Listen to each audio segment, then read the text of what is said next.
Okay, so today we continue the topic of secret societies. Last class, we discussed how they come into power. Today, we will look at where they come from and what they believe. Okay? So to understand secret societies, I first need to explain to you the history of religion in the Western world. So in the Western world, there have been three major stages of religious development. And again, I will oversimplify for the purpose of clarity. Okay, so this is a simplified version of the history. So the three major stages of religious development in the Western world are the mother goddess,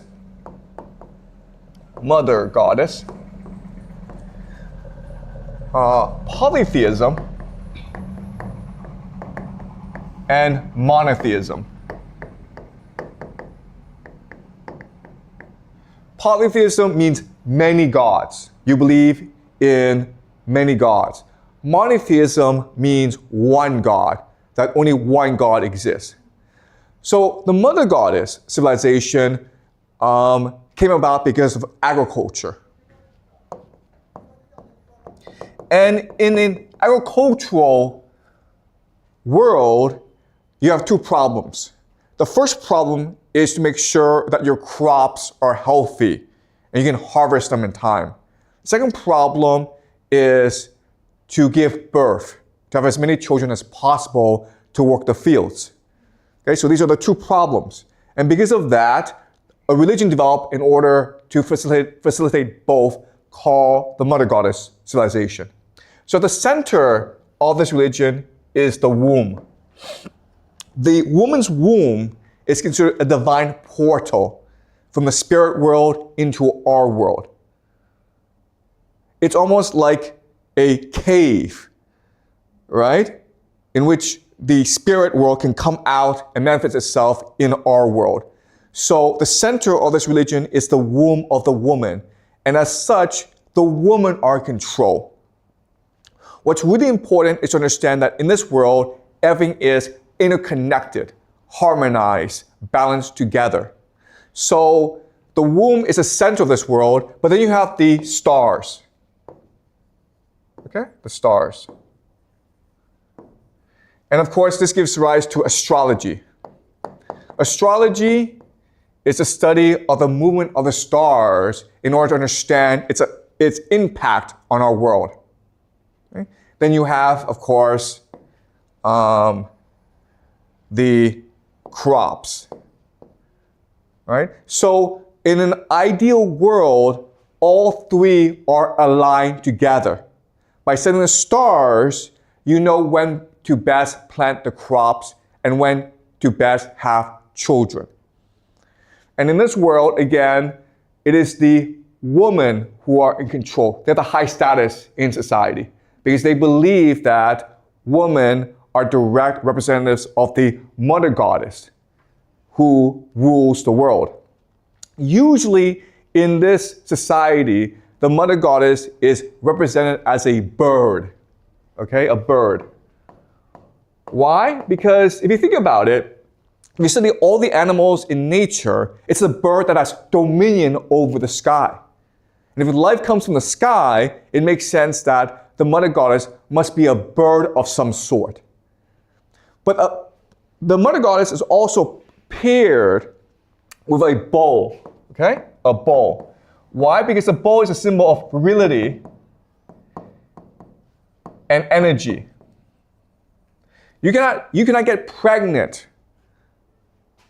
as a woman by yourself. You need a man to do it for you. Okay? So the bird and the bow are the two symbols of worship in this world. Now, this world is very strange from our perspective because there's no property. Everything belongs to everyone. There's no hierarchy. Everyone is the same. And there's no such thing as sex by yourself, okay? So sex is actually a community act. So that these rituals called fertility cults, in which they have sex together. In fact, many men will have sex with one woman. And it makes sense because as a woman, you want to have the best DNA. You want to have the best sperm, right? You don't know who's going to have the best sperm, so just have sex with everyone, and whoever has the best sperm will give it to you. Okay? So that's the mother goddess civilization. Then we switch to polytheism. So why did we make the switch? The answer is war. For the first time in human history, as populations increase, there's now struggle for resources. And what's the most important resource in this world? Do you guys know? The most important resource is women, right? Females. Because it's females that give birth. And so with war, we have a new concept called property. In order to get men to fight wars, you have to give them something as a reward, right? So they get to have a woman, a wife. And now this wife belongs to them and only them. So in this world, what happens is that you now have property, hierarchy, and marriage. And the role of the woman decreases and the role of the man increases. Okay? At the same time, what's happening is that these different societies, in order to fight wars, they have a god. Okay? And when they go to war, it's like the gods are going to war. And if you lose the war, what it means is that your god is inferior to their god. So now you have a hierarchy of gods. So to maintain peace, what happens is that if you lose the war, you admit that your god is weaker than their god, and you now must obey their god. Right? And this is what we call the pantheon. So remember, in the Greek pantheon, Zeus is at the top, and you have Apollo, Ares, Aphrodite, okay? Everyone else is a lower god. But before, they were separate gods. And in a series of wars, the people who believe Zeus is the best god won out against the other gods. And as a result, the other gods became Zeus's children. Yes? Do you have a question? Why does the men are fight for women, but women don't fight for men? Like the women don't fight for the men. So why? Okay, so the question is, why do men go to war and why don't women go to war? Okay, so that's a really good question, okay? So let me explain to you very slowly. So in this world, the women are in control, right? So women have all the status. But over time, as populations increase, you have young men who have no families. And these young men are discarded from the societies because of lack of resources. So these young men now have a problem. They need to find wives in order to survive. So these young men start to raid other societies in order to capture women. Okay, do you understand? So in this society, it's never young women who are discarded because they have value to their society. It's always young men who are discarded. And as a result, these young men become like wolves, okay? They become like a wolf pack who then go and pillage other villages. And that's how you start, and that's how you have the origin of war. Okay, does that make sense? Yeah. Okay, so now you have this pantheon of gods, okay, which leads to polytheism. Then we make the switch from polytheism to monotheism. Why? Because now you have a new idea called empire. Specifically, the Roman Empire, and they introduced a new religion called Christianity, which is the first monotheistic religion in the world. There's a lot of debate as to what was the first monotheistic religion. Some people say Zoroastrianism, some people say Judaism. I will show you in this class later on that actually the first religion that was monotheistic is Christianity, okay?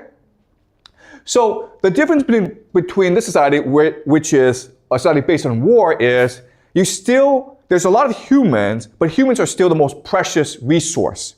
Therefore, it is not in your best interest to kill everyone. But when you have an empire, like the Roman Empire, you don't have to worry about killing other people. In fact, you can go and destroy entire societies, which is what the Romans did. And you can now, as an empire, impose your reality, your God, on everyone else. And that's how you have monotheism. Does that make sense? All right? So, let me explain that. What I want to show you now is how the worldview, our understanding of the world, changes over time. Okay? So, in the Mother Goddess civilization, there are two things about their world that's very different from our world, okay? So the first major difference, and this is really important for you guys to remember, is they understood that mind led to matter. Mind leads to matter. But in our world, we believe that it's matter that led to mind. Okay, do you understand? So in science class, you're taught we have a brain, then the brain, because of synaptic connections, creates the mind. Okay, so it's matter that leads to mind. Even though we're taught this, if you think about it, it actually doesn't make any sense. Because how does our small little brain, how is it able to do so much processing, which is the mind, right? How are we able to imagine? How are we able to dream? It's really confusing for us. And quite honestly, if you talk to the very best neuroscientists in the world, their response will always be, don't ask this question. Okay? It's never like we don't know. It's always like, don't ask this question. Okay? This question is forbidden to ask in neuroscience. But so throughout most of human history, we believe that it was mind that led to matter. That it's the mind that creates the brain in order to understand the world. Okay? That makes a lot more sense than matter leads to mind. Okay? Okay, so that's the first major difference. Throughout most of human history, most societies believe that it was the mind that creates the brain. The second major difference is that this is a metaphorical world.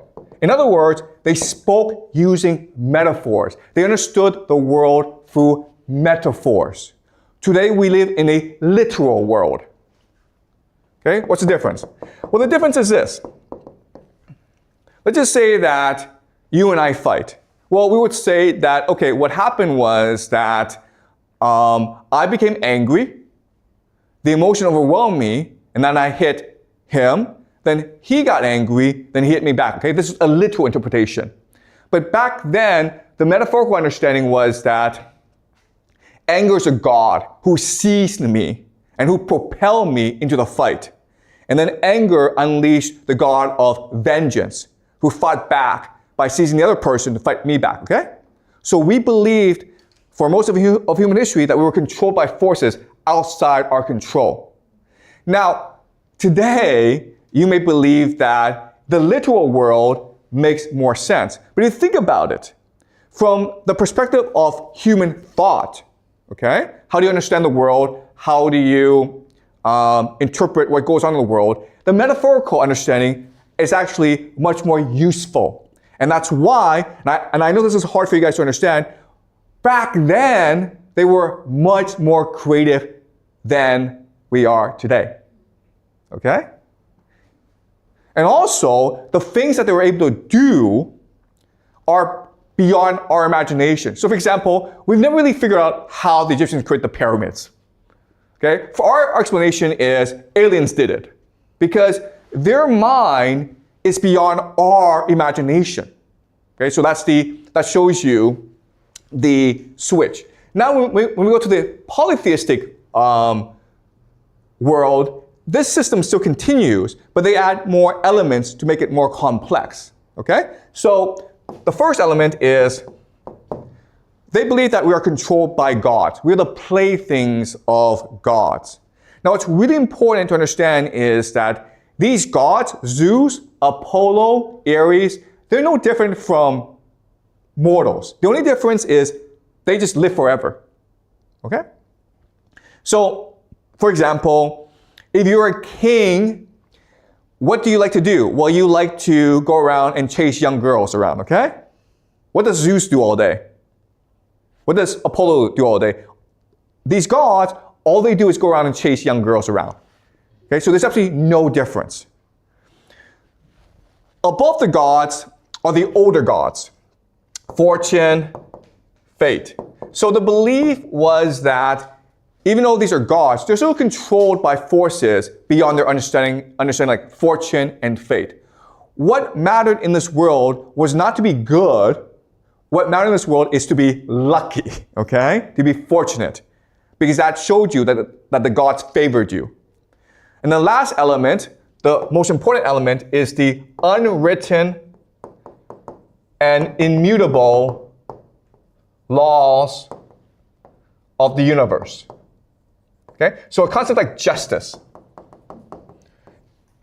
So think of gravity, how gravity gives structure to the universe, right?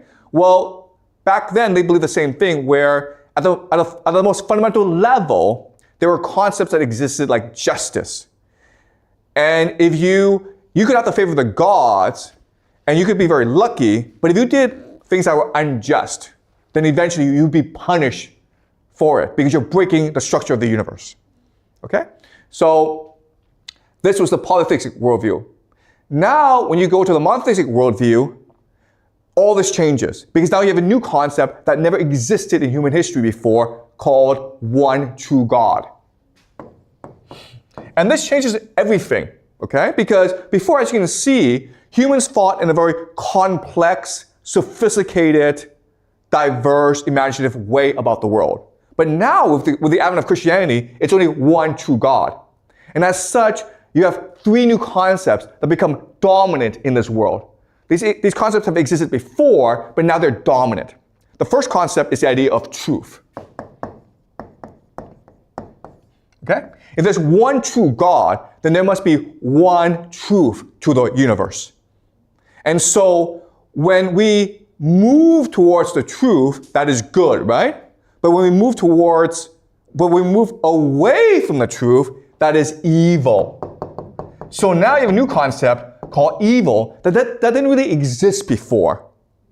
Okay? You did good things because in this world, it was to your advantage. Now, in this world, if you defy God, that is evil. Okay? And now with truth and evil, you have a new concept called the individual. Before in this world, what mattered was your family, your community, your society, the people around you. Now, with the advent of one true God, the community, the family doesn't matter. What matters is your loyalty, your faith in the one true God. So you can actually step outside your community and just do what you believe is right, as long as you have faith in the one true God. All right? Okay. So these three concepts, truth, evil, individual, are important for you to remember because they underpin modernity. These three concepts, once they grow to a certain extent, they will create modernity, the world we live in. Okay? Our world is controlled by these three forces. Now, what's important for us to understand is these three concepts are beyond the human intuition. You cannot logically, by yourself, deduce or come up with these three concepts. This world of the monogoddess, it's intuitive. Okay? This polytheistic world is also intuitive, but the Christian world now is counterintuitive. Okay? So as a result, for monotheism to triumph, because it is so counterintuitive, it must now destroy the polytheistic world. Okay? So the Romans spent a lot of time, taking centuries and centuries, to destroy the polytheistic world. But the thing is this, you can never ever kill an idea. The idea, if it is being suppressed, just goes underground.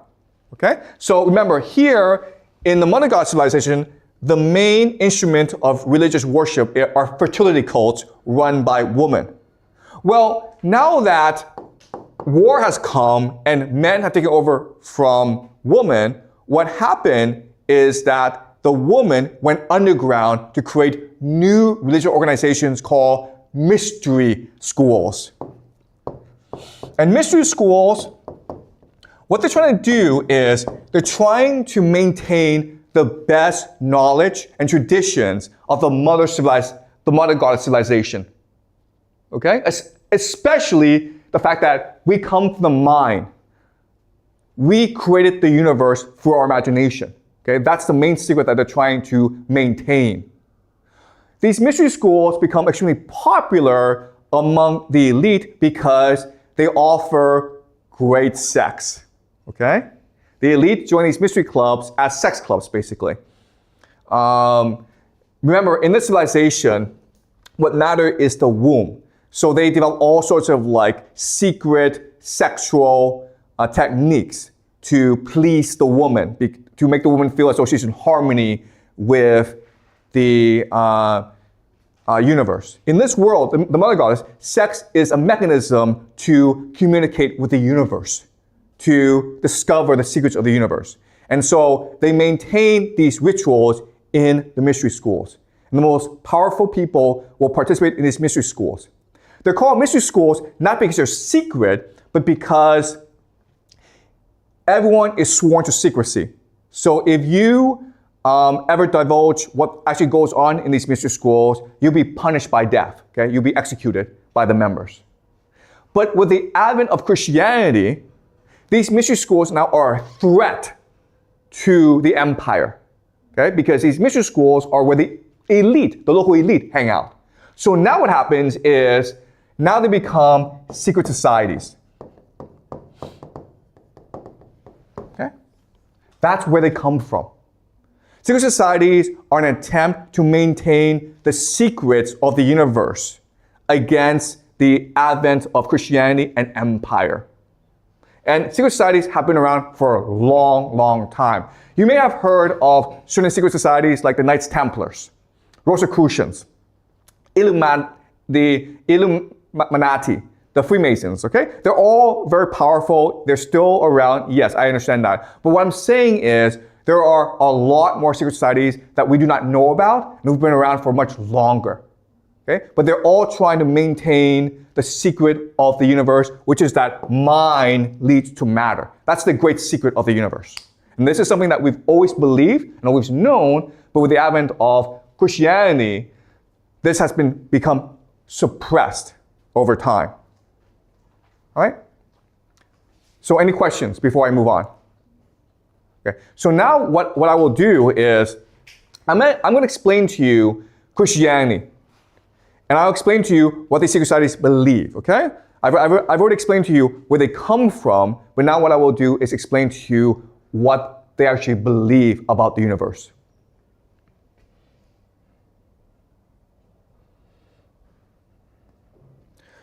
Okay, so what I'm going to do is, first thing I'm going to do is explain to you what most Christians believe about their religion, okay?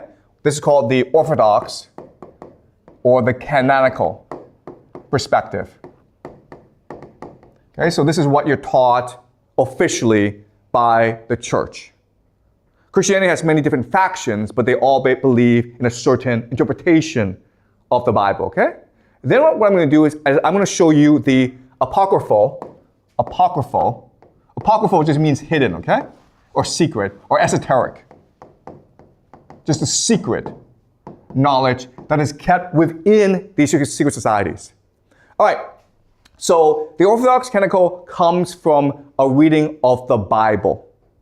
And the Bible, at its core, is a story of the covenant between God and humans, okay? Covenant. Covenant means contract or understanding.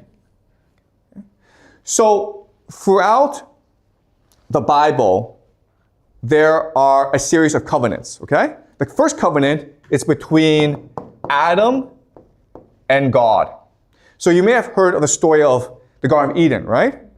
God creates the universe, then creates the Garden of Eden where he puts Adam and Eve.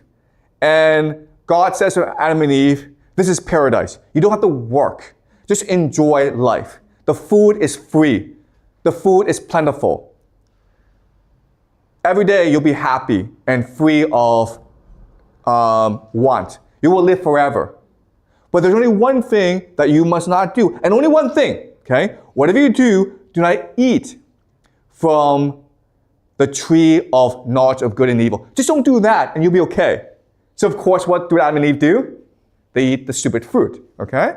So then what God does is he banishes Adam and Eve from the Garden of Eden, and now they're forced to work to grow food to feed themselves, okay? And this leads to society, okay, development of society. God looks down from the heavens and sees that humans now are going to war. They are fighting, they have private property. And God says, I don't want this crap. This is not why I created humans, okay? So he's like, you know what, I'm going to destroy everyone and start over. But then he sees a human that he likes named Noah. And this leads to God saying to Noah, build a ship, build an ark, and save yourself because I will flood the universe. I will destroy the world. So God destroys the world and Noah lives. And then God says to Noah, you know what? That's kind of silly. I shouldn't destroy the universe. I promise never ever destroy the world again. Okay, that is his covenant with Noah. But God sees that humans are still wicked and evil. And he says, you know what? I need to find a man who is good. And I need him to grow a nation that can be the light of the world, that will be the best example of what it means to be a good person. So he finds a man named Abraham, and Abraham, of course, is the father of a nation called Israel. And so this is the third covenant. God says to Abraham, you and your children, your grandchildren, your great-grandchildren are now loyal to me. I see you as the chosen people, and I give you the promised land. Okay, that's what Israel is, a promised land. Over time, what happens is that Abraham and his people, they go off to Egypt. And in Egypt, they become slaves to the Pharaoh of Egypt. And then God is like, you know what? I should check up on the Israelites and see how they're doing. He looks down and he says, oops, they're now slaves to the Pharaoh. So I need now to fix this, okay? So he appoints a man named Moses to free the Israelites from Egypt and take them back to the promised land. When Moses does this, God says, now what you must do is give the Israelites my law, the 10 Commandments. Okay? The law. Because otherwise, I can't trust you guys to behave. Okay? So now this is the fourth covenant. So now the Israelites are back in the promised land, but again, and even though there's laws, they still become wicked and they start to worship false gods. So God punishes them, and God is now looking for a good leader of the Israelites. And then finally he finds a person named David who becomes the king of the Israelites. And God says to David, you are the person I've been looking for all of eternity. You are the best example of what it means to be a faithful follower of me, Yahweh. Okay? And so this is something called the Davidic covenant. The Davidic covenant states that God will always favor Israel as the chosen nation. And the house of David will rule Israel forever. Okay? So guys, quick question here. Who wrote the Bible? Probably this guy, okay? Right? If you have to guess who wrote the Bible, probably not Moses, probably not Abraham, probably not Noah, probably not Adam, probably this guy, okay? Because he's saying that all of these five, okay, I am the best. I'm the person that God loves the most. My family will rule the world because that is God's will. Okay? Now, of course, that's not what happens. Eventually, David has a son named Solomon, and these two are considered the two best rulers of Israel. And this is what we call the Davidic kingdom, okay? The Davidic kingdom, the golden age of Israel. But after Solomon, the Israelites turned wicked again, and then God has to punish them and scattered Israel across the world, okay? And so the last covenant is the arrival of Jesus. What Jesus does is that, first of all, he reasserts the law of Moses and say to the Israelite people, remember Moses and his law, because that's what God wants. And then he sacrifices himself in order to free the Israelites of the original sin, right? Because God's pissed off at people because people ate the fruit. That's the original sin. That's the first crime of disobedience against God. So by killing himself, Jesus frees humanity of the original sin. He redeems humanity. Okay? Now, the last thing that Jesus does is he creates a new covenant. Okay? A new covenant between humanity and God. From now on, because Jesus has freed everyone from the original sin, everyone can now be with God. You don't have to be Israelite. You don't have to follow the Mosaic law. You don't even have to come from the family of David. Anyone and everyone can now love God, and God will love that person back, okay? And this, of course, starts Christianity. All right, so this, guys, is called Judaism, what the Jews believe. Okay? And this is, all 6 is what Christians believe, Christianity. All right, the first 5 covenants are what Jews believe to be true. But they do believe that eventually someone will return to restore the kingdom of David, okay? But not Jesus. Not Jesus. The Christians believe that Jesus is the final prophet. Okay? In fact, Jesus is God himself. That's why it's called Christianity. Because they believe in Jesus Christ. So this is the entire history of Judaism and Christianity. What they believe, officially. Any questions before I move on? Okay, so now as you can understand, if you are a true Christian or you're a true Jew, there are actually lots of issues with this understanding. Okay? The first issue is, why did God have to kick us out of the Garden of Eden? I mean, was eating of fruit so bad as to banish us from paradise? Like, what was wrong with eating that fruit? Okay, that's a great mystery in the religion. Why did the original sin happen? And why was God so angry? Second problem is Noah. I mean, like, God destroyed the world because we were wicked. But after he destroyed the world, we were still wicked. So why did God have to destroy the world in the first place? If he's God, then should he understand how humans are? Wouldn't he understand that destroying the world would just, it doesn't really do anything, okay? So that's kind of strange. The last problem is Jesus. Who was Jesus? And why did he have to kill himself? Why did God have to send his only son to die for humanity? Okay, so if you're new to Christianity, the very idea of Jesus actually doesn't make much sense to you. I grew up in the West. I grew up in a Christian world, and it never made sense to me, okay? People told me about how great Jesus was, like, okay, the story doesn't make any sense. So if you're a really smart person, there are lots of questions about this interpretation of the Bible, and these are the 3 major ones. Okay? So now what I will do now is I'll explain to you what the esoteric, what secret societies believe really happened. Okay? So I want to start with Noah. Why did God destroy the world?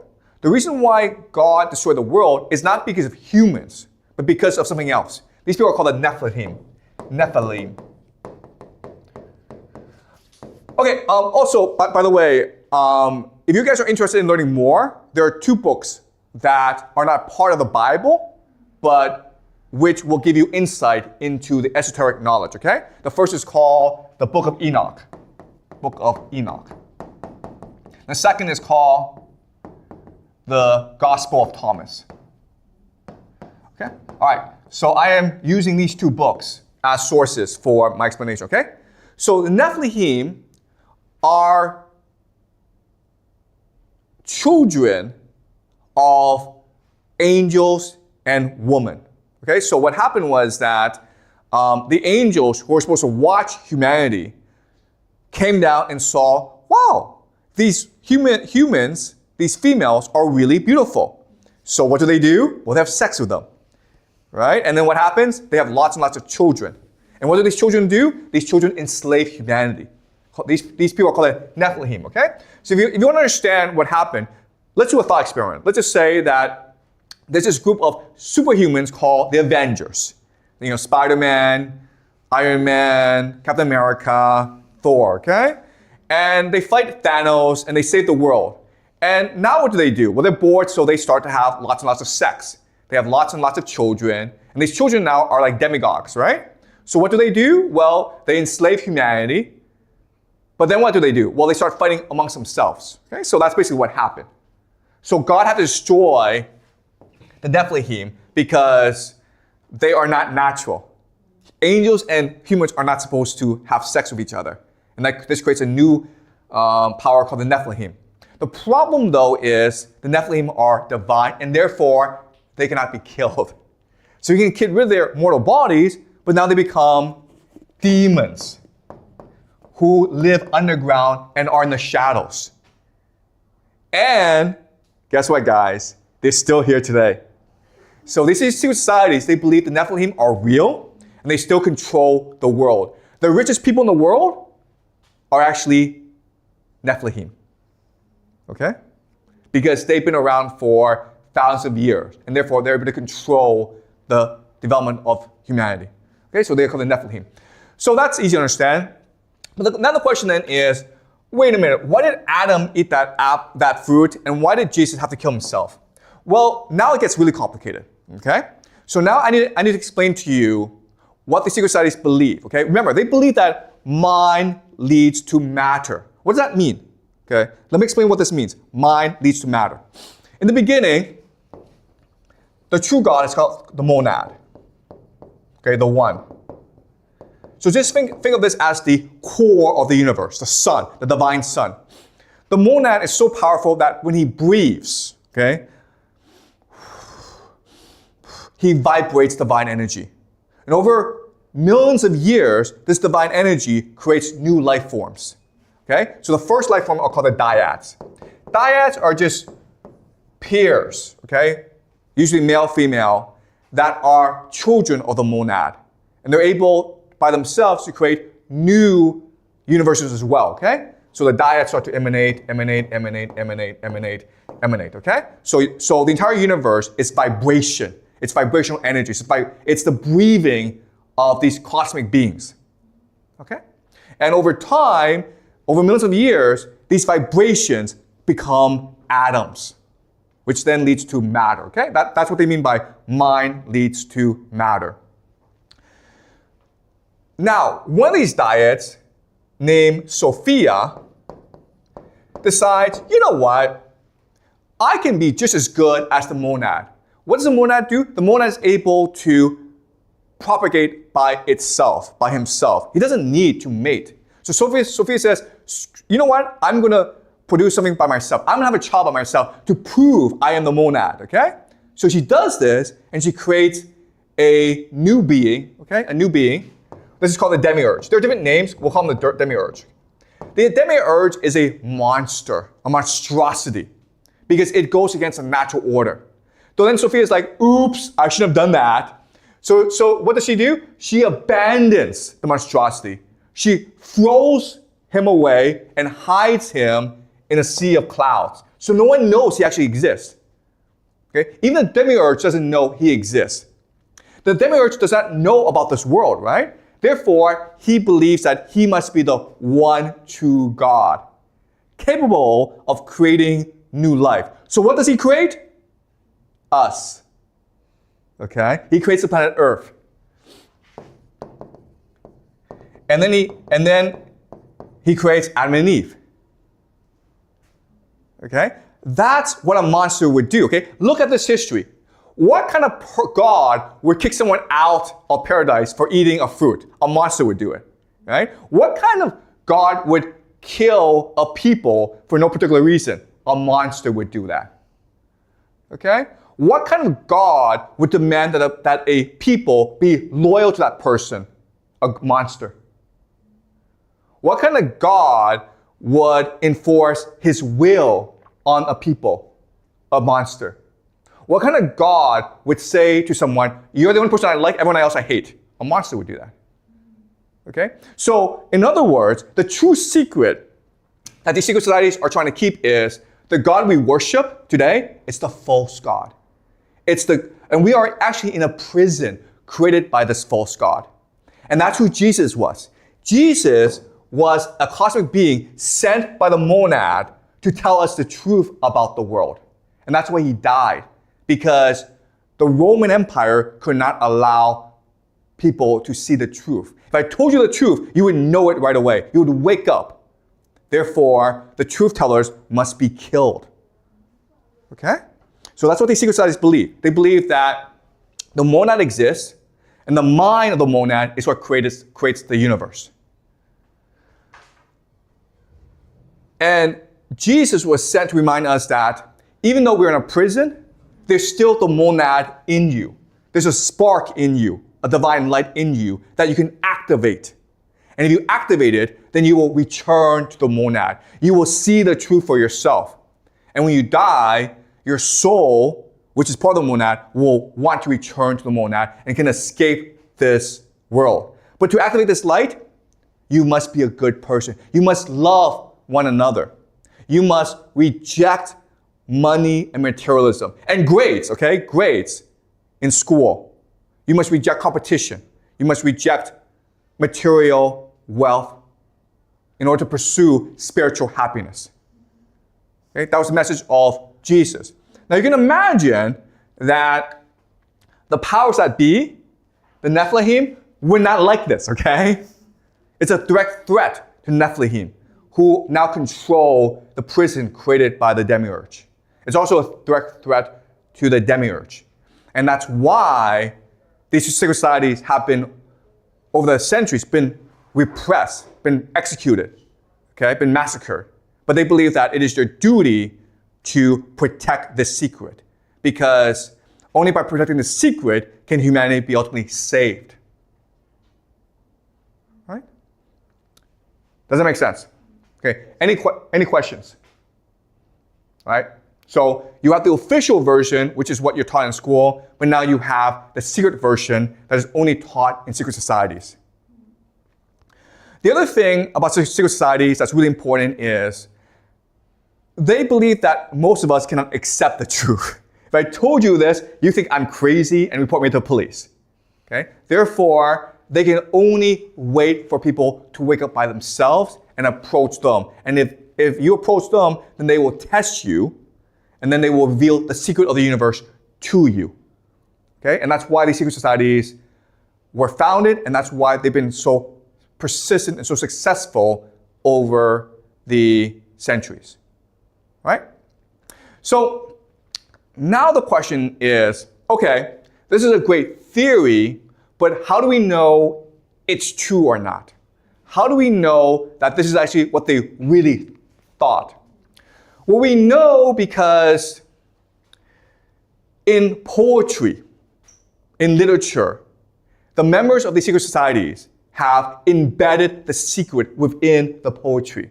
So if you're able to analyze the poetry properly, you will see for yourself that this is true. Okay? So what we're going to do is we will study today the greatest poem in the English language called Paradise Lost by John Milton, who actually was a member of these secret societies. Okay?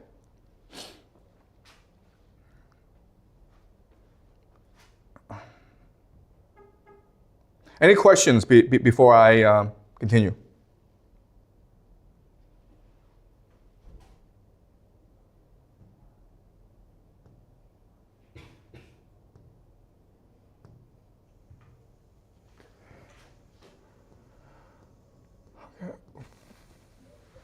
Okay, we're going to read Paradise Lost, okay?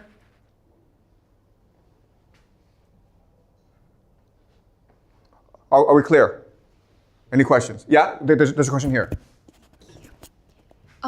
If all of these are from the false god, do we have a like truth god? Like, do we, or like it's just a thing? Okay, yeah. So in this system, the monad is a true god. Okay? And the question then is, why doesn't the monad interfere? Why doesn't the monad stop the demiurge from imprisoning us and making our lives hell? And there are two explanations for why this is happening. Okay? The first explanation is that the monad does not interfere in material affairs. Okay? Because the monad it's all mind. And also, we have the capacity to reject this world and return to the monad. Right? So why would he force us to do what we don't want to do? Okay? If you want to return to him, then you have the choice to engage in spirituality, to engage in goodness, to engage in knowledge, and then you'll be able to return to him, okay? That's the first explanation. Second explanation is that, and this comes from Dante, okay? The monad is a force that is eternal, perfect, and immutable, and therefore the monad has no imagination. But how do you grow as a being? You grow through the imagination. So in order for the monad to continue to grow, the monad allowed for the demiurge to create human beings.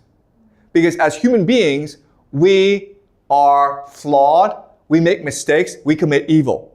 But by committing evil, by making mistakes, we expand the imagination of the universe. Okay? Which allows the monad to expand, okay? So in this perspective, what is happening is that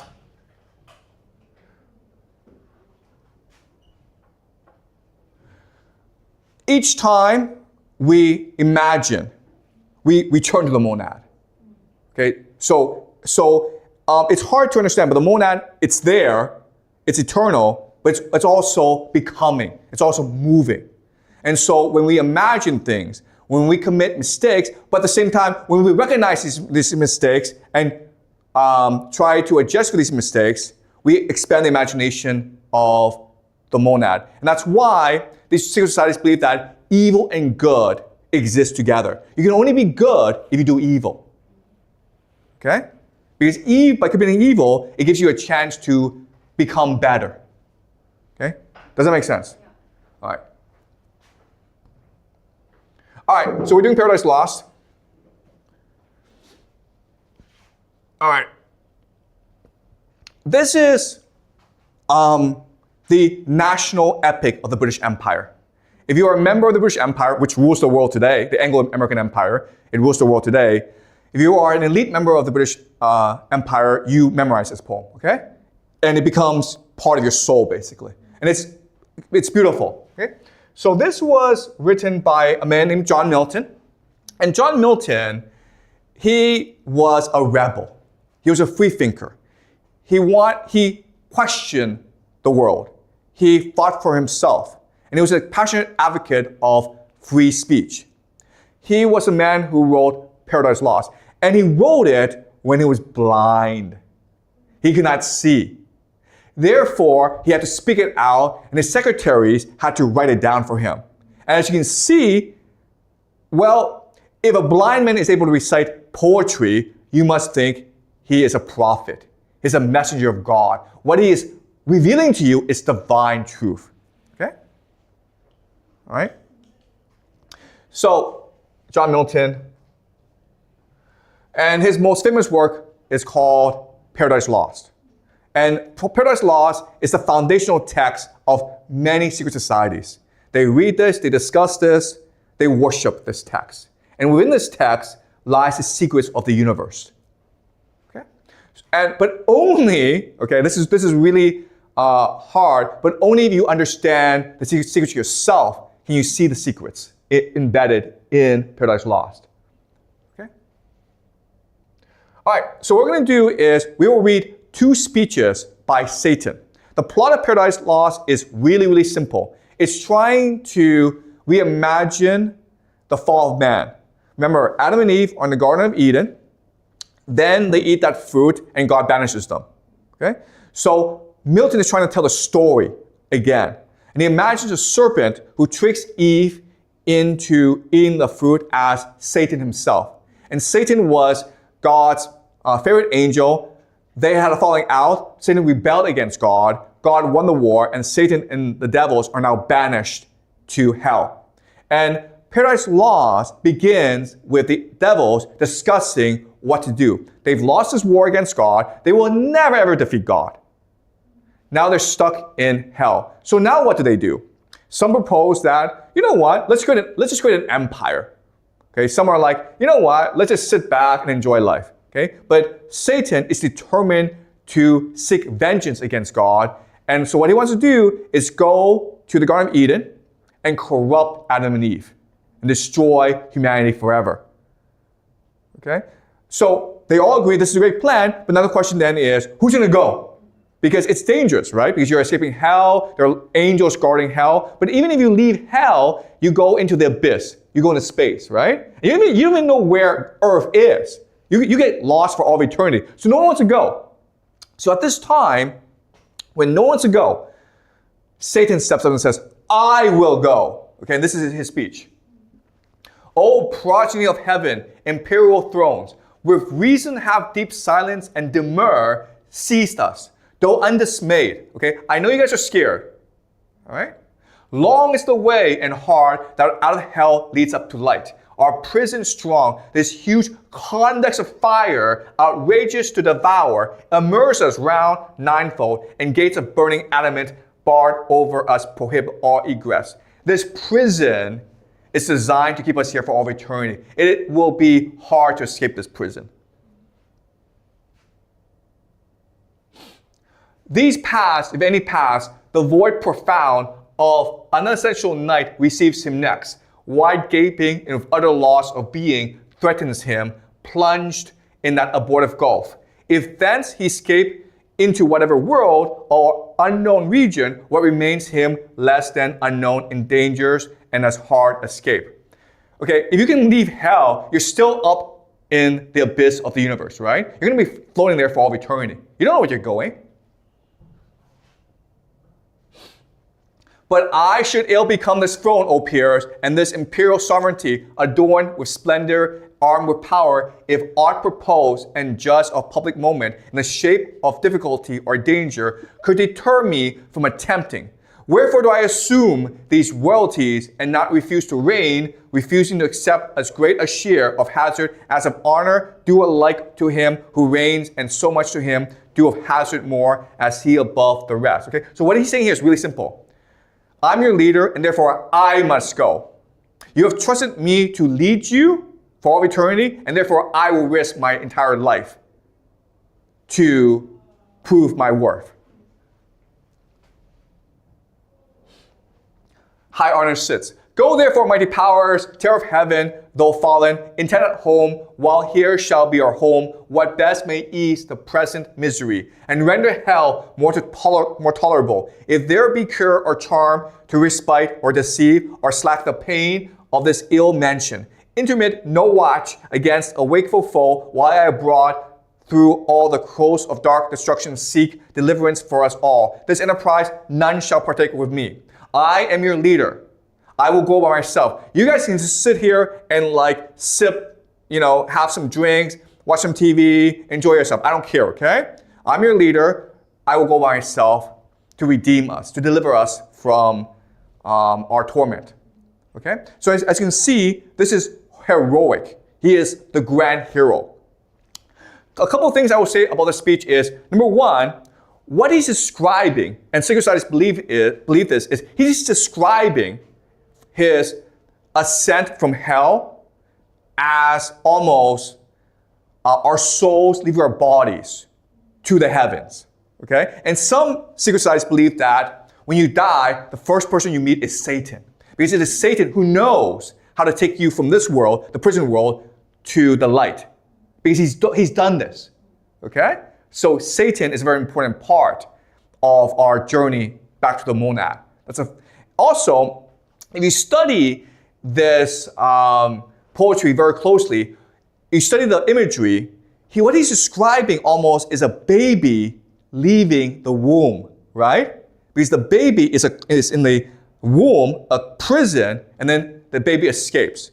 So secret societies believe that life and death are the same thing. To be born, you must die. And when you die, you are born again. Okay? All right.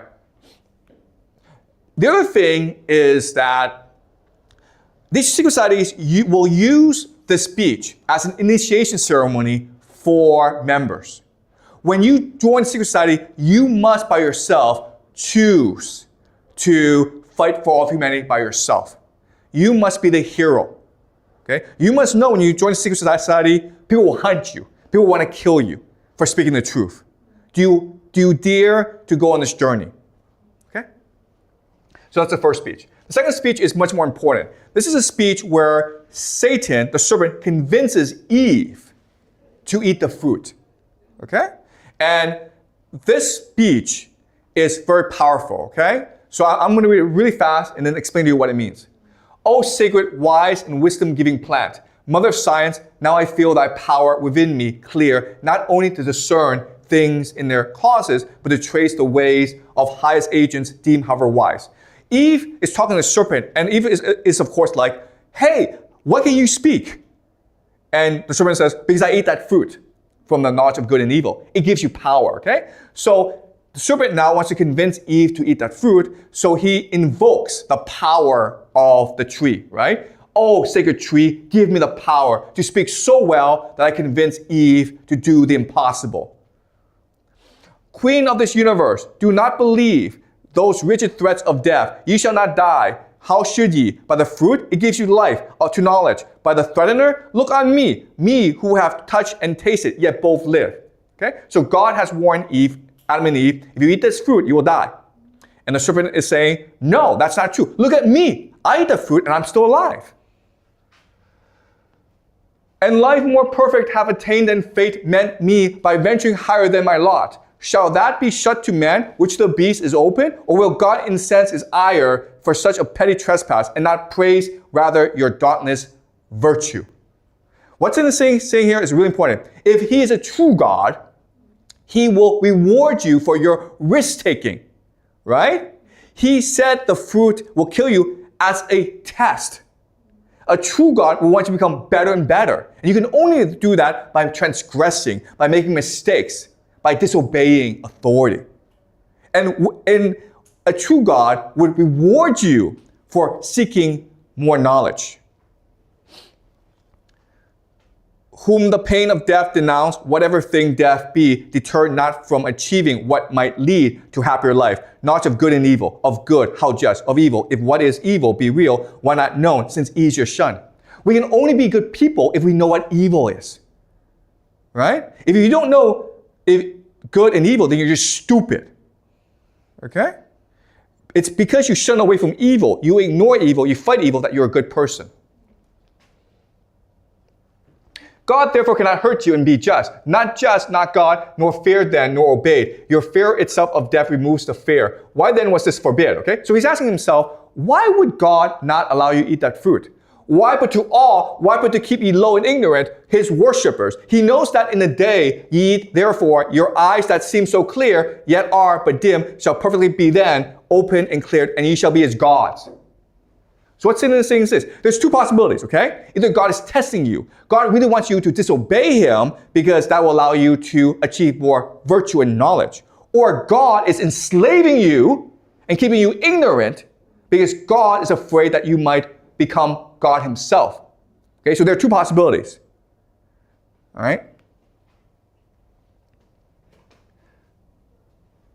What can your knowledge hurt him, or this tree impart against his will of all be his? Or is it envy, and can envy dwell in heavenly breasts?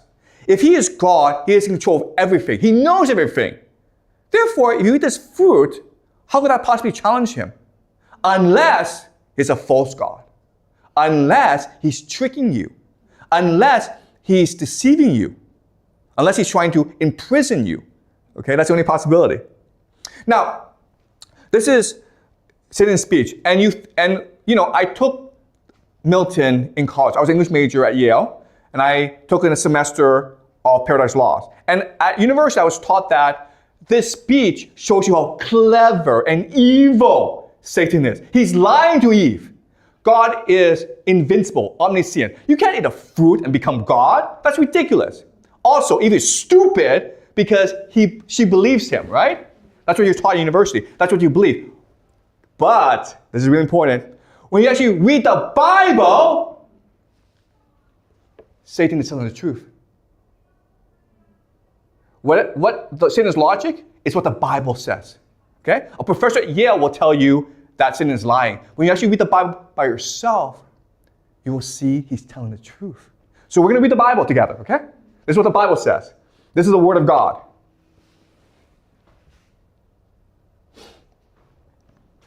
All right, so this is Genesis. Now the serpent was more crafty than any other wild animal that the Lord God had made. He said to the woman, did God say, you shall not eat from any tree in the garden? Okay? So in the Bible, this is actually not Satan. It's just a serpent. The woman said to the serpent, we may not eat of the fruit of the trees in the garden, but God said, you shall not eat of the fruit of the tree that is in the middle of the garden, nor shall you touch it, or you shall die. But the serpent said to the woman, you will not die, for God knows that when you eat of it, your eyes will be open and you'll be more like God, knowing good and evil. Okay? So this is exactly what Satan said. Okay? And this is what the Bible is saying as well. Now, let's move on. Eventually, God banishes Adam and Eve for eating the fruit. And you believe that they were banished because they disobeyed God. But if you actually read the Bible, that's not what it says. For disobeying God, God punishes both Adam and Eve. Eve now, when she gives birth, will suffer pain, right? And Adam will now have to work hard to grow food. That's the punishment. The banishment is not the punishment. So another question then is, why were they banished? Again, let's read the Bible, okay? So the woman saw that the tree was good for food, and that was a delight to the eyes, and that the tree was to be desired to make one wise. She took of its fruit and ate. And she was also gave some to her husband who was with her, and she ate. Then the eyes of both were opened. Okay? So Satan is telling the truth. You will not die. You will learn. You will become higher. Okay? Satan was telling the truth. All right? So why did God kick Adam and Eve out? And the Lord God said, see, the man has become like one of us, knowing good and evil, and now he might reach out his hand and take also from the tree of life and eat and live forever. This is why.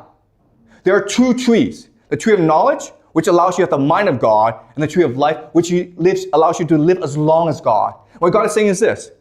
If Adam and Eve ate that fruit from the knowledge of good and evil, and then they eat also a fruit from the tree of life, they will be like us. Satan was telling the truth, and God was lying to Adam and Eve all along. Okay? So now the question then is, how did Eve know that Satan was telling the truth? How did she know? How? Well, the problem is if you try it once and you're wrong, you die, right? So how did she know? She was certain that Satan was telling the truth. She was certain. Yes, he must be telling the truth. Why? The light in us, you understand? The true God. The true God still speaks to us today, right? The false God will lie to us, but inside you, in your heart, is the light that connects you back to the monad. And that tells you what is false, what is true. Okay, that's how she knew.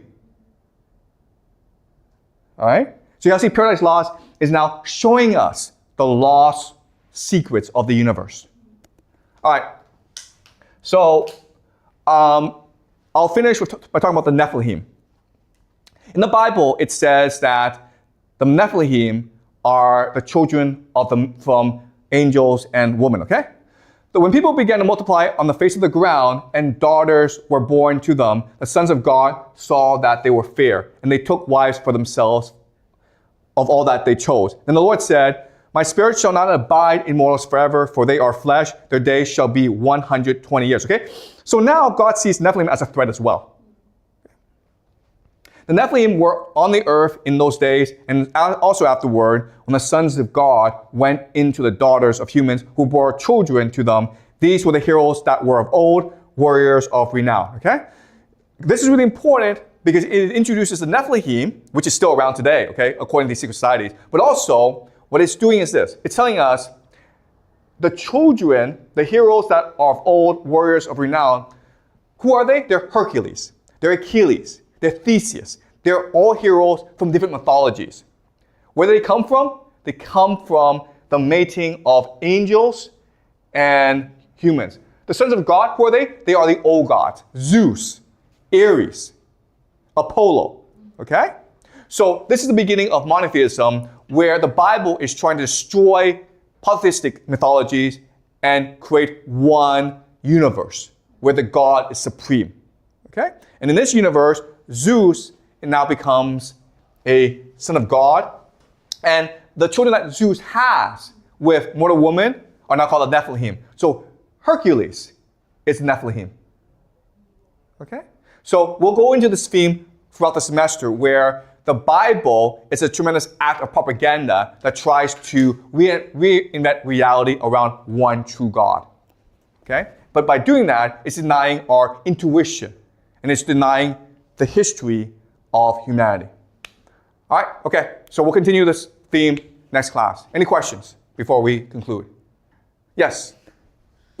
Well, I think nowadays a lot of us will pray to God like for getting something that we wanted, but as you said, like, are we praying to the truth God or the false God? Do we know, or like do we get to know like from our wishes?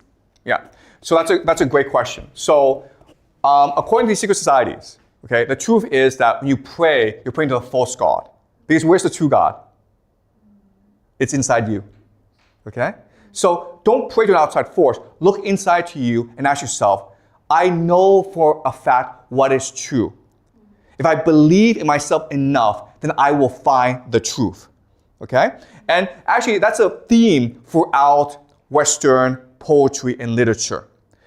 The theme is that we will always be in conflict between the devil and God, between good and evil. And what we must do is not say, like, I must surrender to God. What we must do is believe in ourselves. Make mistakes, but know that you will eventually find a light because the light is in you, okay? As long as you still believe in yourself, all these mistakes you make will become your strength because they become part of your wisdom, okay? That's the divine truth that these secret societies are trying to promote. It's okay to make mistakes. It's okay to do evil, but listen to the light, and the light will tell you how to redeem yourself, okay? The possibility for redemption, for growth, for imagination is all in us because of our connection to the monad. And the monad will reward you for believing in yourself. But you must first believe in yourself. And believing in yourself means often defying authority, making mistakes, transgressing against the rules of society. Okay? And that's the ultimate secret that these secret societies are trying to keep.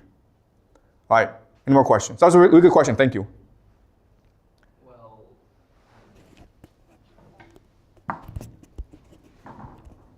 Well, the gods are usually depicted as the most beautiful.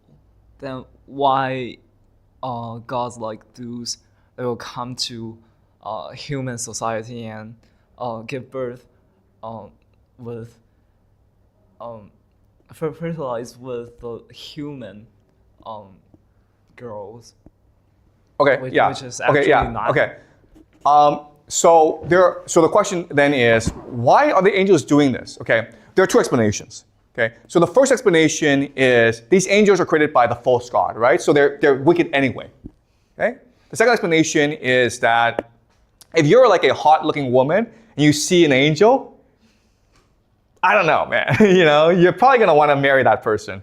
Okay, all right, anyway, if you're interested in learning more, there's a book called the Book of Enoch, which goes into detail about the Nephilim, okay? But the Nephilim are a really important topic throughout the semester because a lot of secret societies believe in the Nephilim, and that's going to motivate them before, okay? Now, what I've discussed today is how these secret societies were born. And as you can see, they started off as a noble mission. But then the question then is like, how did they become corrupted over time? Well, this is something I will discuss later on, okay? All right, so I'll see you guys next class.